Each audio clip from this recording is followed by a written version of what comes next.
I will leave this galaxy a better place than the spiritual cesspool into which I was born, percolating in its own self-righteous stagnation. High Inquisitor Bronislav Chevak was a distinguished and controversial member of the Ordo Xenos, active in the Mobius subsector during the second half of the 41st millennium. After almost 400 standard years of service to the Imperium and the Inquisition, and already suspected by some of corruption, he disappeared during an archaeotech reclamation on the planet Docturus. Except for a short interval, he was missing for some 30 standard years and was presumed dead. He secretly resurfaced in the 1st century of the 42nd millennium, having spent much of the intervening time as a prisoner in the Black Library, the secret Eldari craft world that is hidden in the webway and acts as their repository for chaos lore. He eventually acquired a new retinue of acolytes and has since embarked on a self-imposed mission as a freelance agent, working to thwart chaos and champion the cause of the Imperium of Man. He directs his main efforts against the Chaos Sorcerer Ahriman, who is his prime opponent and nemesis. Imperial authorities regard him at best as a renegade in possession of dangerous but valuable knowledge, and at worst as a heretic and traitor liable to be summarily executed.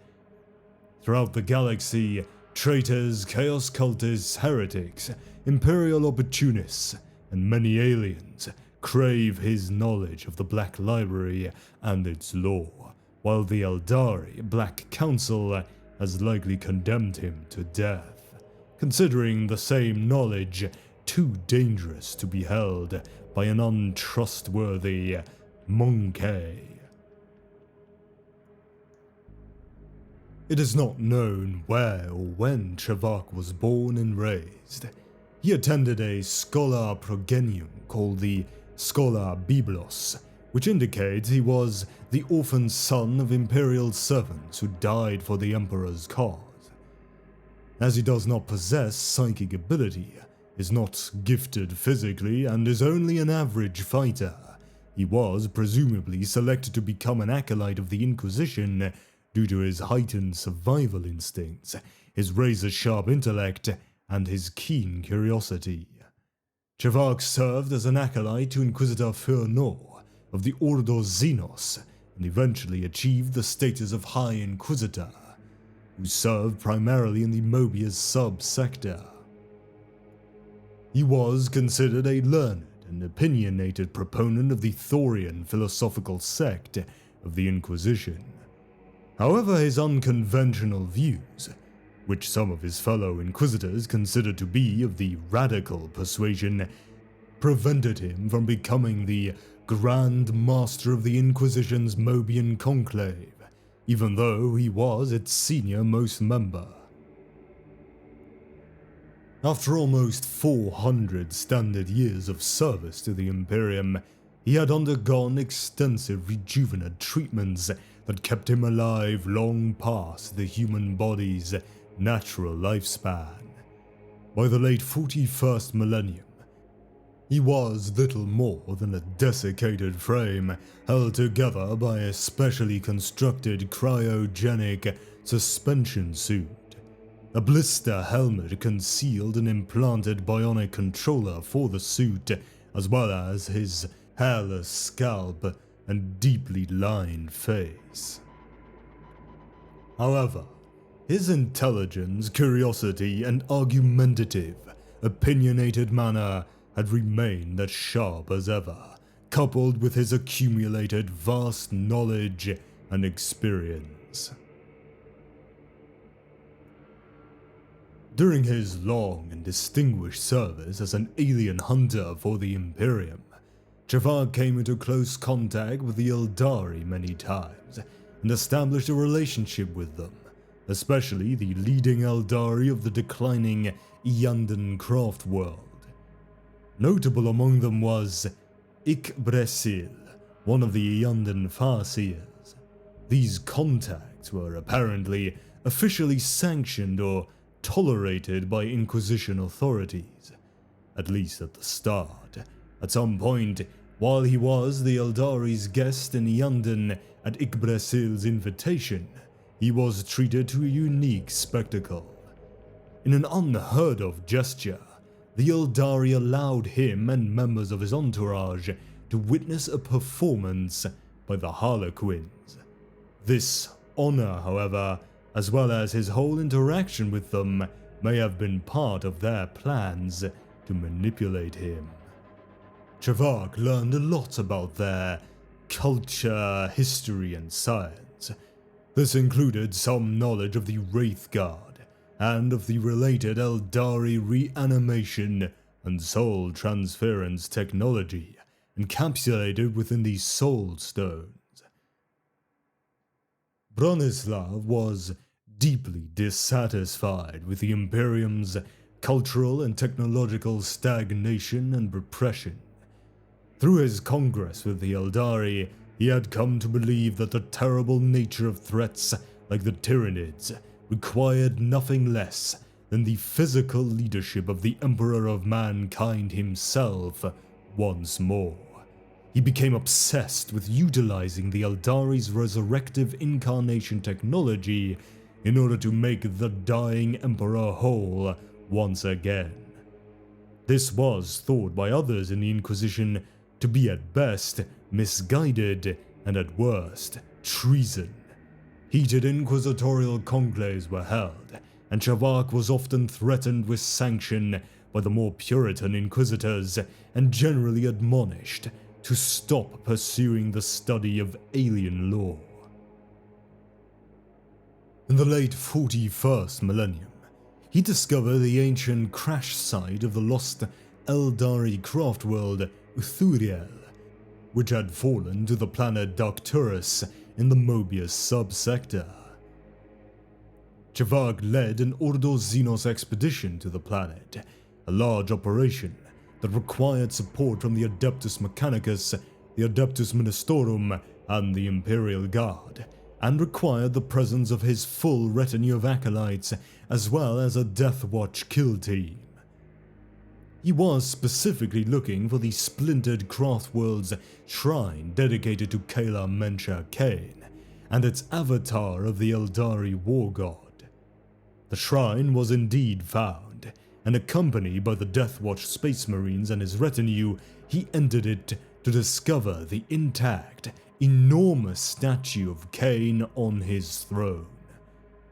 Chevak secretly hoped to glean further knowledge concerning Avatar reanimation technology by studying the artifact in order to further his aim of resurrecting the Emperor. His retinue discovered their master's true purpose only at the last moment. Unbeknownst to the Inquisitor, the Inquisition hierarchy of the subsector had reached the limit of its tolerance for his radical ideas and continuing involvement with Xenos, and had decided to rein him in. Upon discovery of the Avatar of Kane, the Death Watch, secretly acting under the direct orders of Mobius Inquisitorial Conclave Grand Master Ephisto Specht, placed orbital bombardment markers on the statue, while also announcing their intention to take Chevak and his retinue into custody for transport to an Inquisition base. There, Chevak's eventual fate would be decided.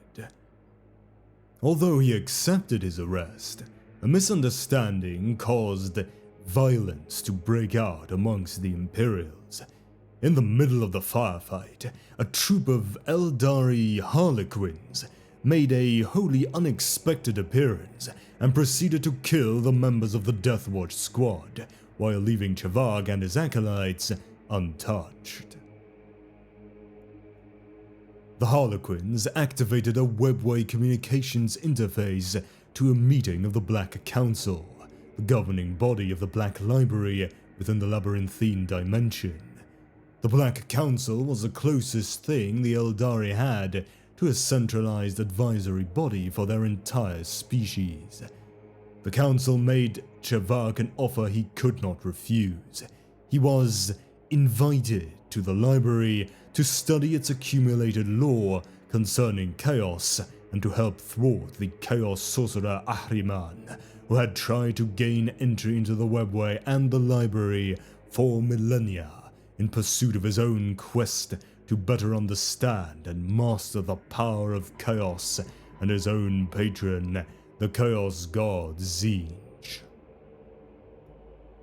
Over the objections of his then interrogator Remus Clute, Chevak accepted the Black Council's offer.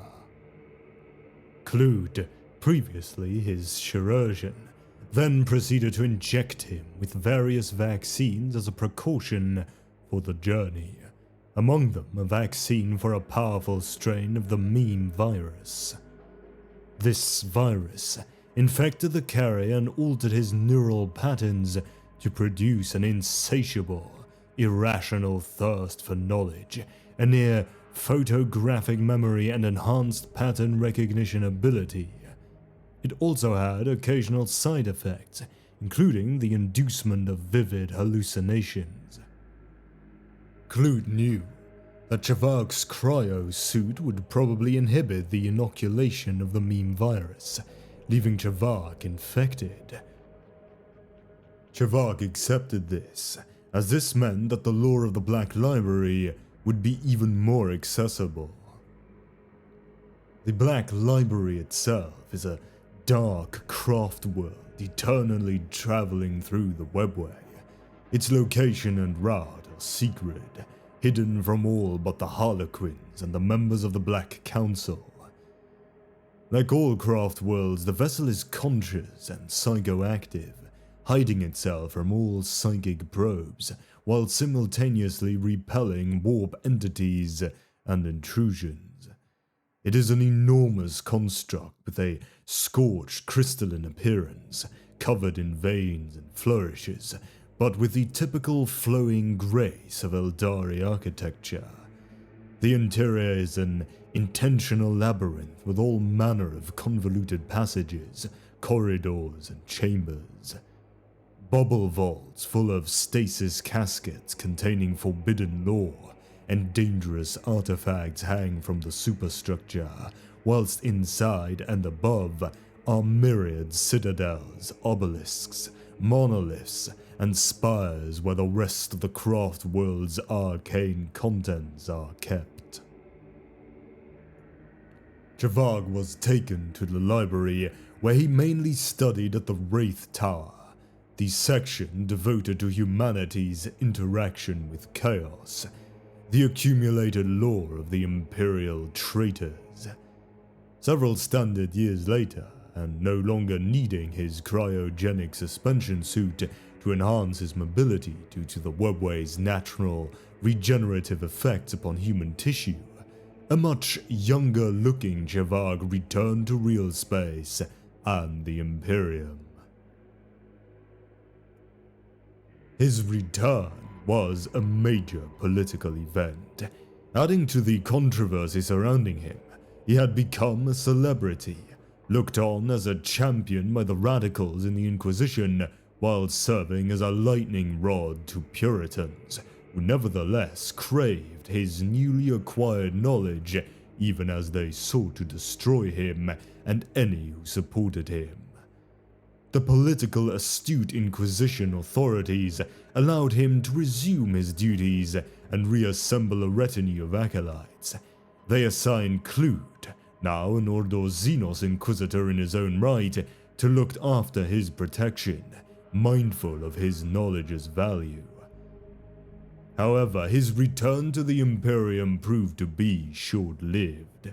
Not long after, while attempting to run through the blockade erected by the forces of chaos around the world of Cadia that signaled the beginning of the 13th Black Crusade in 999 M41, he became the victim of a superbly executed Thousand Suns illusion and ambush, and eventually found himself captive in the impossible fortress, the Chaos Sorcerer Ahriman's own flagship, where he was held for several standard years.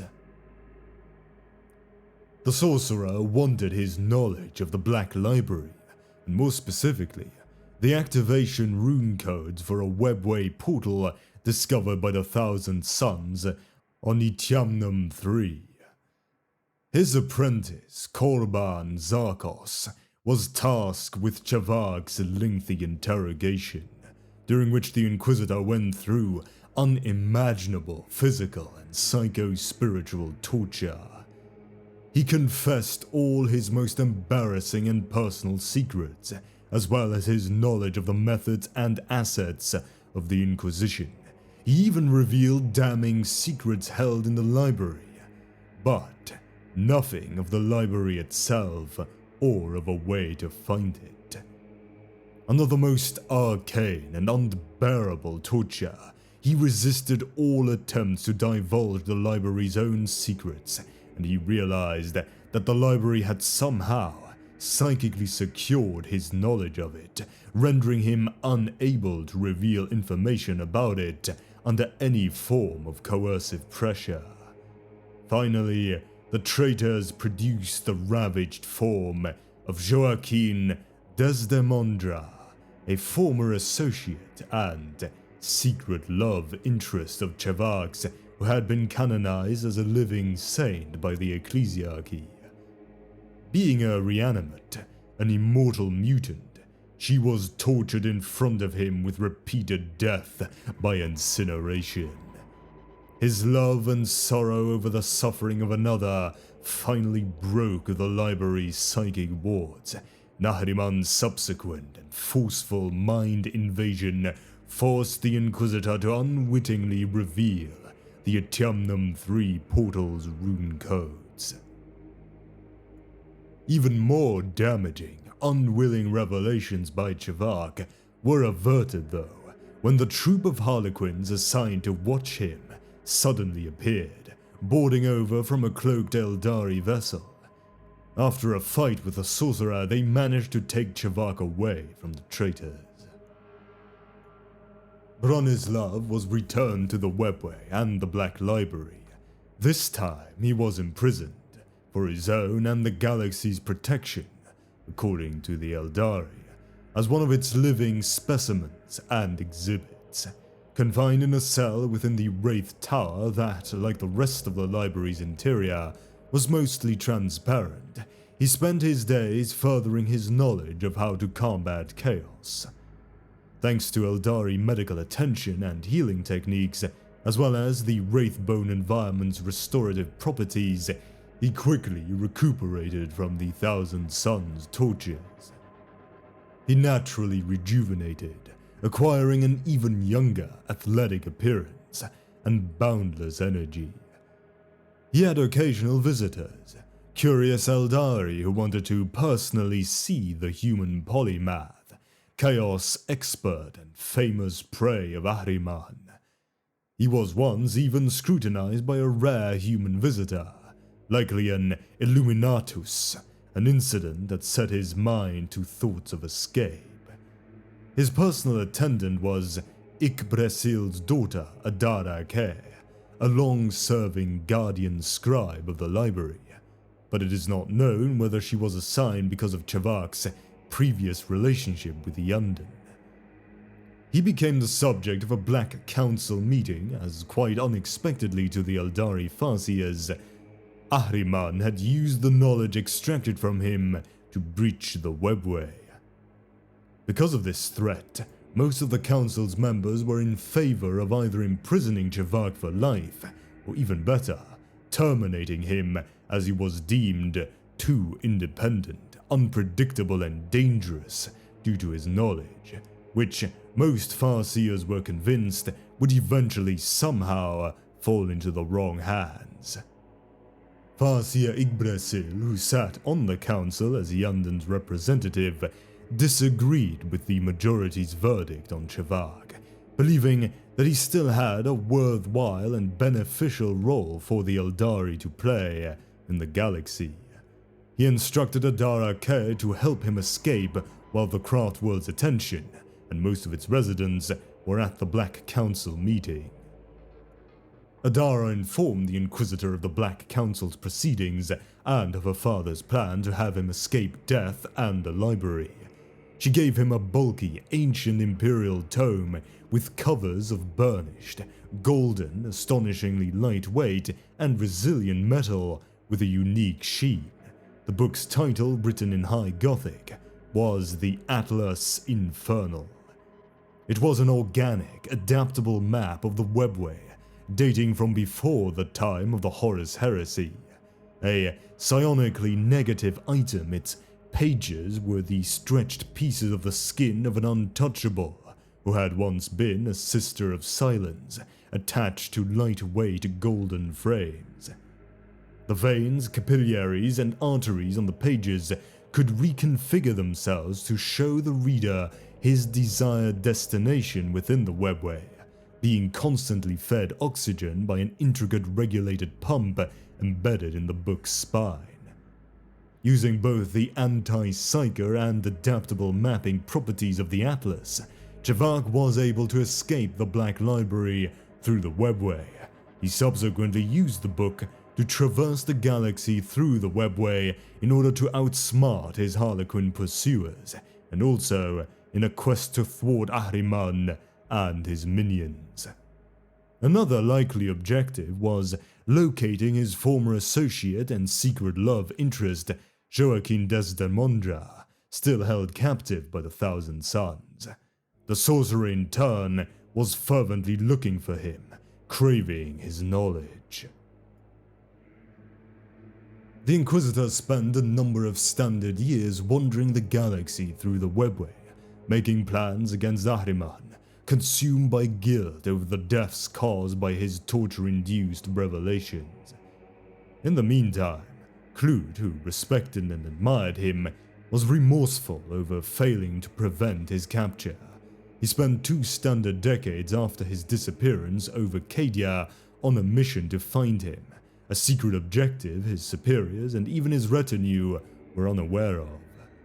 He had assembled a highly unconventional cadre of acolytes, and based on the rogue trader starship Malskaith, he made frequent extended forays to the Eye of Terror. In his search for Chevak, Clute was looking for artifacts that would allow him access to the webway. Sometime during the first few decades of the 42nd millennium, Clute and his team found and transported to the Malskaith a webway portal called the Lost Fornicle of Urien Merdis.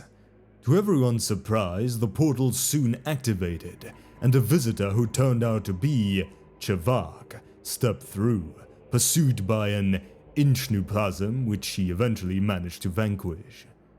Following the initial surprise and a heated argument, his associates accepted Clute's assertion. This was indeed the infamous, erasable Chevak, known among Imperial, Xenos, and Chaotic operatives galaxy-wide, and long presumed dead, or worse, having become Ahriman's plaything. The famous Inquisitor, for his part, looked almost 4 centuries younger, and had lost none of his opinionated ways and cutting sarcasm. Clute and associates were now ready to return to the fold of the Imperium. Yet Chevak had no illusions. The only thing the Imperium and Inquisitors of any persuasion wanted was his knowledge and the conclusions he had drawn from it. In the eyes of the Imperial authorities, he was considered too compromised, and either a heretic or a traitor. Before this argument was resolved, the first part of a typically ingenious and cunning long-term plot by the Thousand Sons to recapture him, or rather, to take the Atlas Infernal started to play out in the form of an encounter with a cornered berserker vessel. A complicated series of clues to Cobb and Zarkos' whereabouts followed, involving a captured cogitator from the defeated cornered vessel, and the avoidance of a trap set by Zarkos to ensnare the Inquisitor. He and the retinue reasoned that Zarkos was attempting to replicate demonic psychic vivisection as practiced millennia before by the Decropsicum, a long-destroyed dark mechanicum cult, while simultaneously carrying out a campaign of carnage and death in order to provide the necessary psychic power to summon a suitable demonic subject. Chavag and company eventually acquired a piece of a vivisected demon that was the only successful result of the Decropsicum's experiments. The psychic fragment of the ancient and extremely powerful Zinchian Lord of Change, Mamoshad, whose greed and ambition had been bound into a coin. Chavag proceeded to interrogate the demonic fragment about Zarkos and Ahriman's whereabouts and plans. It was an unceasing multi-day session without respite, during which the increasingly unhinged Chavag mercilessly tormented the demon. Mamoshad, in turn, was taking advantage of the raging meme virus within the Inquisitor's mind to apply equal torture to him through denials and obvious misinformation. Eventually, Chavag found out that the Thousand Sons were planning to reassemble and re-release Mamoshad as their servant, spreading havoc in the galaxy and helping Ahriman breach the webway again. The event was to take place on Melmoth's world, a Nurglite planet in the Eye of Terror, which became Chavag's next intended destination. By now, Clute had had enough. He had realized that his hero, friend, and mentor had been drawn into an elaborate trap by the master deceiver Ahriman and his minions, who knew the workings of Chavag's brilliant, hyperactive mind all too well. Clute secretly ordered a change of course towards Cadia, and specifically the nearby top-secret inquisitorial fortress at Nemesis Tercera. Another heated argument with Chavag ensued when the latter found out. The naivete and brilliance of both men became apparent.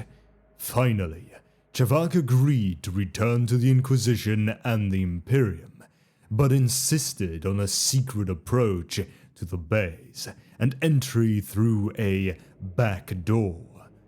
Clute and his retinue reluctantly accepted. Chavag never intended to return to the stagnant Imperium. Drawing on his tremendous conviction about stopping Ahriman and doing his part to better the galaxy, he continued his ongoing campaign of counter-bluff, counterintelligence, and one-upmanship. He therefore turned the wishes of his only remaining friends to his advantage. Using the Lost Fornicle and the Atlas Infernal, Chavag led his associates to an Inquisition reliquary chamber kilometers below the subsurface base. One of the relics was a functioning, unguarded webway portal, a major lapse in the millennia-old base's security, which he had taken advantage of before. Thanks to the portal, the team from the Malascaith entered the fortress undetected. He then instructed the astonished and fearful team to start looking for a specific item. It wasn't long before the team was detected and was assaulted by Grey Knights and Inquisitorial stormtroopers. Chavak saved the day by brandishing the sought-after relic, which was a long-abandoned heretical experiment, a clone pariah embryo in a bell jar stasis casket, a virtually unheard of Omega-null entity. The severely mauled remnants of the team then returned to the Malscaith, which had been detected and was simultaneously engaged in battle with an Inquisition flotilla. Sustaining heavy damage, the starship managed to extract itself by making a desperate, blind warp jump, during which Chavak came close to being slain by the mysteriously appearing and equally inexplicable disappearing Harlequins. Chavak's manipulation and his willful endangerment of his associates' lives in order to get the pariah embryo resulted in a further violent confrontation with Clued. Chavak finally apologized and acknowledged his friend's loyalty and concerns, while Clued realized that they were indeed on their own, as the Imperium would not tolerate loyal but unconventional warriors with an independent streak, questionable associates, and a knowledge of deep and frightening secrets. With the Malscaith and its crew hiding in an inaccessible and unstable area of the Eye of Terror called the Scorpento Maestrale, Chavak used the lost Fornagal Webway portal to arrive at Melmos' world. Knowingly walking into the traps Zarkos and Ahriman had so painstakingly laid for him, he realized that the whole planet was to be used as a birthing cradle for Mamoshad, and the Thousand Suns had forced the slothful, Nurglite population to mine a warp mineral that would accelerate the greater demon's birth. He was arrested and taken to Zarkos, who, being a shapeshifter and telepath, was being worn remotely by Ahriman. He had no need of Chavak any longer, except as a sacrifice to Mamoshad, who had expressly demanded his life. Ahriman knew he could get all the information he wanted from the Atlas Infernal. Mind-forcing Chavak to reveal where he was hiding the book, Ahriman was actually fooled by the Inquisitor into handling the pariah casket instead, which immediately started draining his psychic essence. The wounded Ahriman hastily retreated from Zarkos' body, who was then destroyed by exposure to the pariah. Mamoshad was next. Just as it was hatching back into existence from a colossal, demonic egg, Chavak threw the pariah embryo at it, stunning its rebirth and ultimately banishing it back to the warp. After a skirmish with the ubiquitous Harlequins who were also on the planet, he returned to the Malscaith, which was again in trouble because he had been detected by Ahriman's fleet. In an extremely dangerous and ingenious play typical of Chavak, he had the ship elude its pursuers by entering a huge webway portal on the surface of the area's highly unusual cryostar. While the Malscaith was dry-docked in the webway for repairs, the Harlequins again appeared. However, this time, Chavak was expecting them. Knowing they wanted both the Atlas and his life, he tricked them into approaching, and then opened the book. The volume's potent psychic null field mortally wounded the troop's Shadow Seer and injured the rest of the Harlequins, who disappeared to save themselves. Through the dying Shadow Seer, Chavak sent a message to the Black Council. He was going to find and stop Ahriman on his own terms, and not as an Eldari puppet. In the early 42nd millennium, Chavak, Clute, and his retinue carried on with their self-appointed crusade against the enemies of mankind, and especially Ahriman and his plans. Although now hunted by almost every faction in the galaxy, he has remarkable freedom of action, thanks to the Atlas Infernal, his vast knowledge and intelligence, and his able and loyal associates. His multi-decade sojourn in various parts of the webway had a naturally rejuvenating effect on him, and he currently looks about 400 Terran years younger than his actual chronological age. He is almost 440 standard years old, but with great amounts of newly acquired energy. He is still willingly carrying the meme virus, refusing treatment. He still uses the previously implanted cybernetic mind impulse socket to interface with all kinds of machinery. When in combat, he favors a pilfered Harlequin overcoat, whose holographic cloaking abilities, embedded wrist-mounted monofilament wire weapon, and unnatural extra-dimensional storage capacity he often puts to good use. Inherently dangerous, independent, and unpredictable, Bronislav Chevak is a worthy opponent of the enemies of the Emperor and of humanity who should not be underestimated.